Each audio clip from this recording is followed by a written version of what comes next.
Let's go.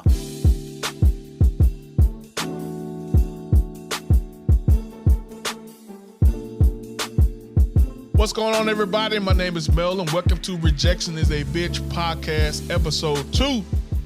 And today, I want to talk about a topic by the name of why we should never go back to our ex. Why we should never go back to our ex. And I'm a master life relationship coach, and what I do, I partner with divorcees facing rejection, discover true acceptance within. And before I go into that topic, I want to give a bit of a disclaimer because today I will be talking about my ex-wife. And I'm doing so, we are relatively on good terms at this time, but we do know we have two things in life. We have what's true and we have what's true for us. So by no means am I saying this is the absolute truth. I am saying that this is what's true for me. So I do want to give her that respect on that. But let me give a little bit of the background of this because I do want to give my full picture and my opinion about why we should never go back to our ex. Me and her met in college. I was 19, she was 18. So we were babies. Come on now, let's be honest. But as soon as we met, guys, things went to hell. I'm just being honest. Right from the beginning, went to hell. We was arguing all the time. We were two people kind of from two different worlds. I was a little bit more rough around the edges. She was a little bit more subtle. And we were kind of trying to force each other to view life our way. But we moved fast with everything.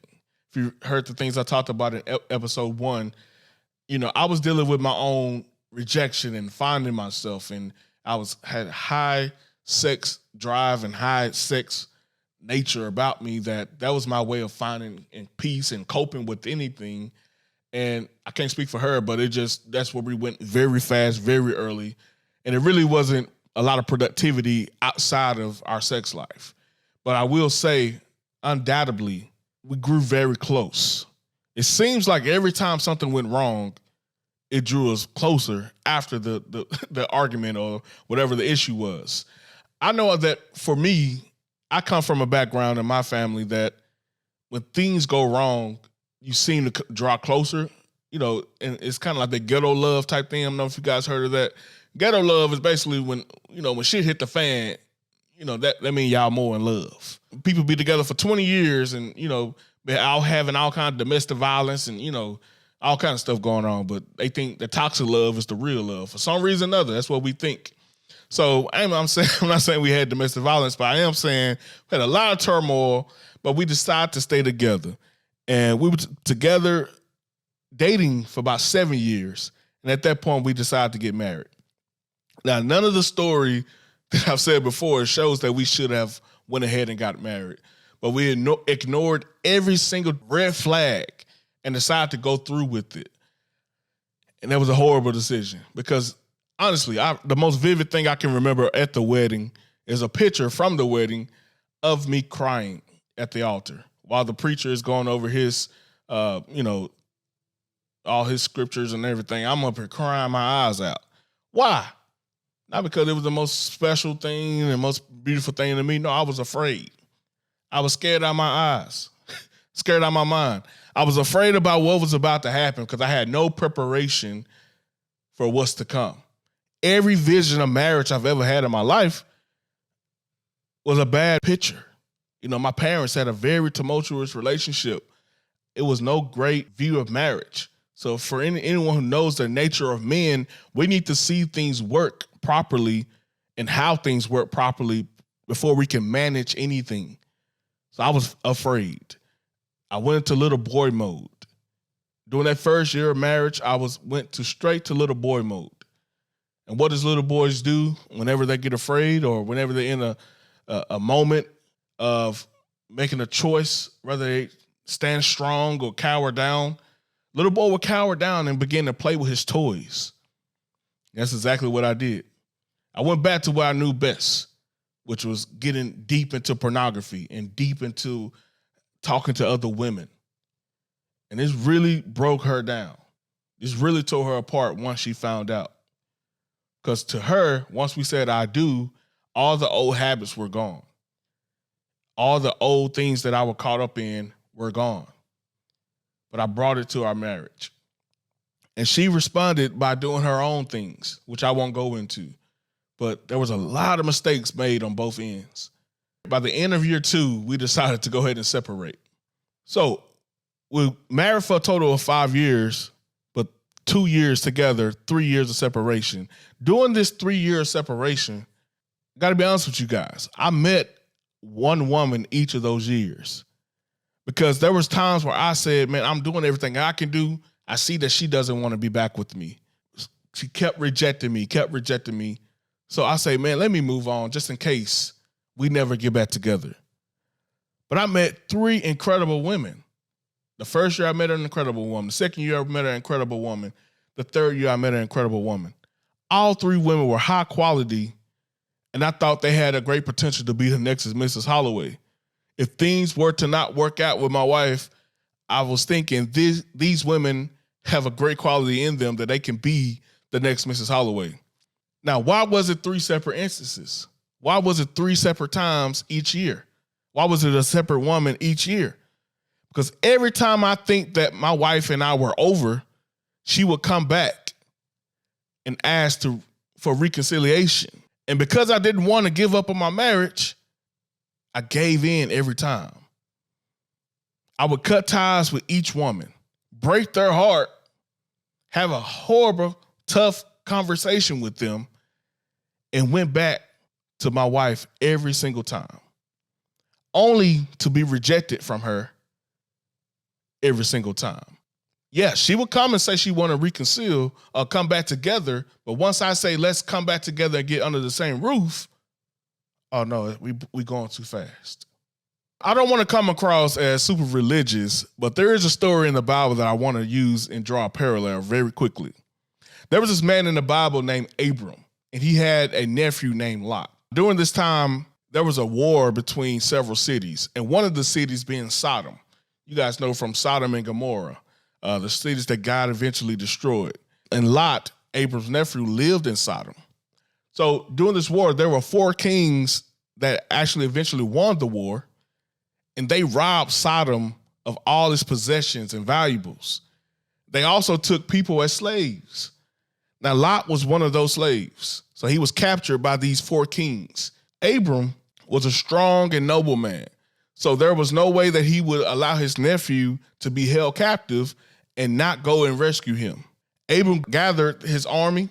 Abram was a rich man, so he had some men on deck. You know, he got all his men together, said, let's go get my nephew. He went to attack these 4 kings and their armies at nighttime. Now, Abram's army, being that he went at nighttime, they won easily, and they was able to get all the possessions back and free all the slaves, including Lot. So he got his nephew back. Now, if you know anything about the city of Sodom, like we mentioned, it's connected to Sodom and Gomorrah. But Sodom was full of sin and evilness. It's known along with Gomorrah as one of the worst cities ever. And it was eventually judged and, like I mentioned, destroyed by God.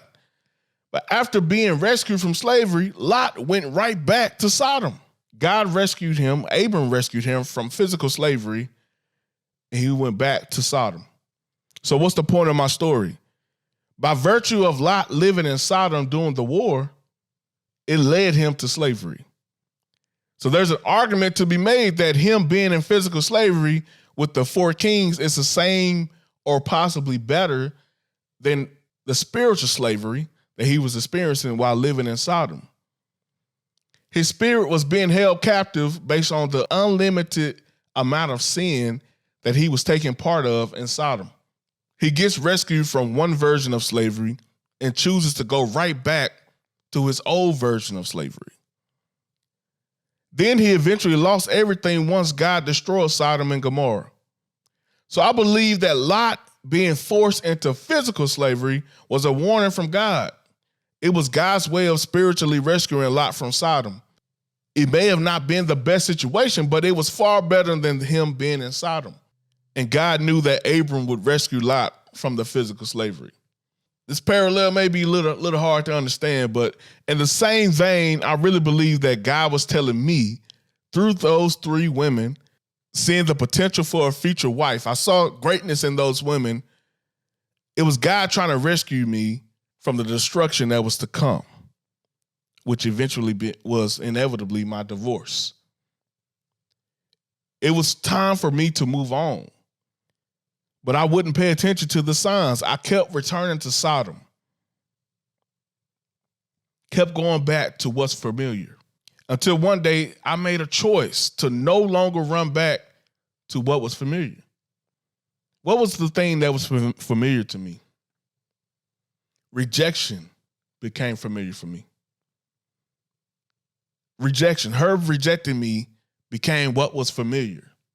I began to grow a callus, so to speak, for the pain of that rejection. Because it was really a part of me that was saying, man, look at the mess that you made. She has every right to reject you. But she did not have every right to play with me. And I had every right to move on. That's the thing we're dealing with now. Those of us who deal with rejection, we begin to devalue ourselves. We get to a point where we think that that person, the harm that we caused them or whatever they're going through means more than what we're going through. Where your pain has value on it as well. Am I telling you my story as a recommendation of what you should do? No. Am I saying that everyone that goes back to their ex will have the same outcome? No. Am I literally saying that we should never go back to our ex? Hell no. What I am doing is using my story as an illustration and help you see that you're not alone. And whatever you choose to do, let it be because you chose it. The greatest freedom is the freedom of choice. So get yourself out of the mindset of have to. Oh, we're married. I have to make my marriage work. No matter how they're treating me, no matter how many years go on and on, I have to make it work. You don't. There's nothing in you that has to. If you do make it work, let it be because you chose to. There's a freedom in that. I want to use my experience and everything that I went through to go along this path with you. I'm a master relationship and life coach. I really want to use the things that I developed over time through my experience, but also the training I have to help you get to the place of acceptance.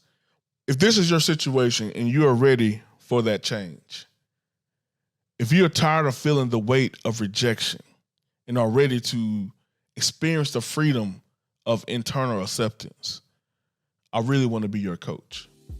I want to help you through your path of acceptance.